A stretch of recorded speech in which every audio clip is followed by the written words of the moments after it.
terceiro pilar do romanismo, a veneração de Maria. Se você remover isso, o romanismo desaparece.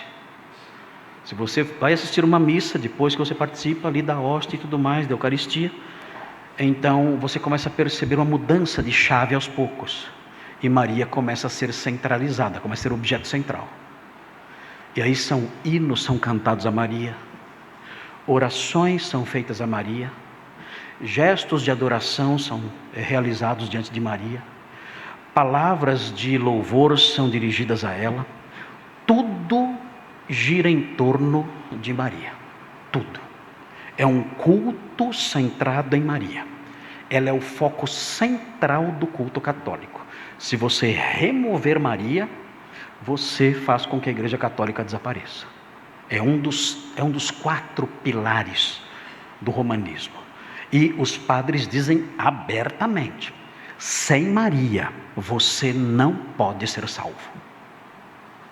Ela é corredentora, ela foi concebida sem pecado, ela não morreu, ela foi assunta ao céu, e ela intercede por nós junto ao Filho. Então ela é a 4ª pessoa da Trindade. Você tem que venerá-la. Nós não adoramos porque ela não é Deus, mas na realidade adoram sim, porque ela é tida como divina, e salvadora, e mediadora, e intercessora, sem pecado, que sequer provou a morte. Jesus ainda morreu, ela nem isso, ela foi assunta aos céus. Então, é uma idolatria chocante. E quando isso começou? Bem, o primeiro hinozinho de adoração de Maria surgiu com o fim das perseguições, por volta do século IV, mais ou menos. Por quê? Porque por essa época os mártires desapareceram, por causa da conversão do imperador. Os mártires não existiam mais, ninguém mais morria perseguido pelo Evangelho. Então começaram os cristãos a tributar admiração especial aos crentes que sofriam por sua fé, como por exemplo as pessoas virgens, que decidiam não se casar para servir a igreja. Essas pessoas abriam mão de certos prazeres, eram uma espécie de mártires vivos. Então as virgens eram extremamente respeitadas e até veneradas, porque eram espécies de mártires vivas. No norte da África, eu já disse para os irmãos, Agostinho teve que lidar com um sério problema, porque casais casados faziam voto de castidade. Casais casados. E Agostinho os chamou e disse: parem com isso, porque isso é pecado. A Bíblia diz que os casais devem manter uma vida sexual dinâmica, para que Satanás não os tente. Agostinho os repreendeu por isso, mas era um problema no norte da África, entre os cristãos, porque tamanha era a admiração pelos mártires vivos, que eles faziam votos de castidade sendo casados. Agora notem bem, se então as virgens têm um espaço tão importante nos graus de espiritualidade, quem é a virgem por excelência?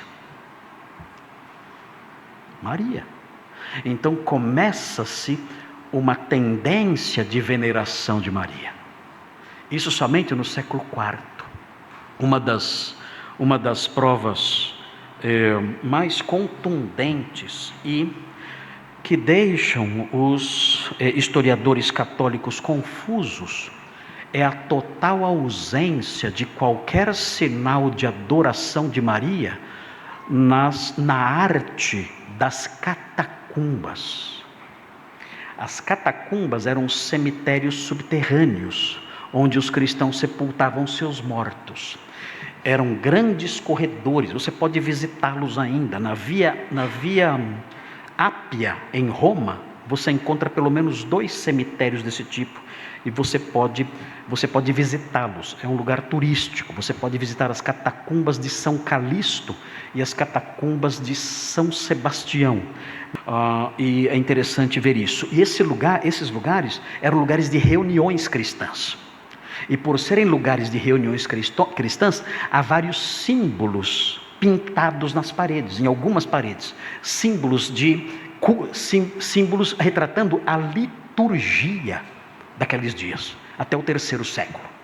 Símbolos que retratavam a liturgia cristã até o 3º século.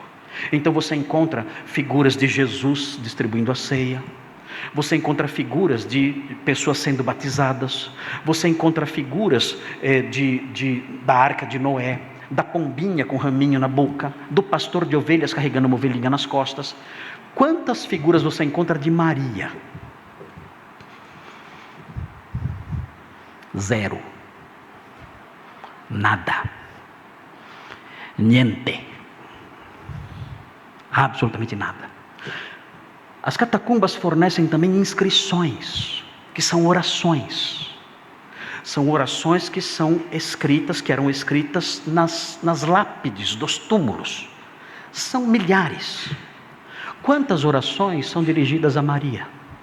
Quantas? 0.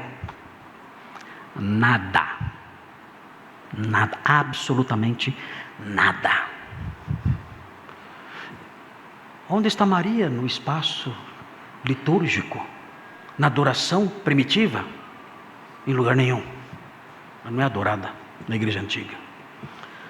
Logo, a igreja católica não existia antes do início da Idade Média. Não há como ela ter produzido a Bíblia, por uma razão muito simples.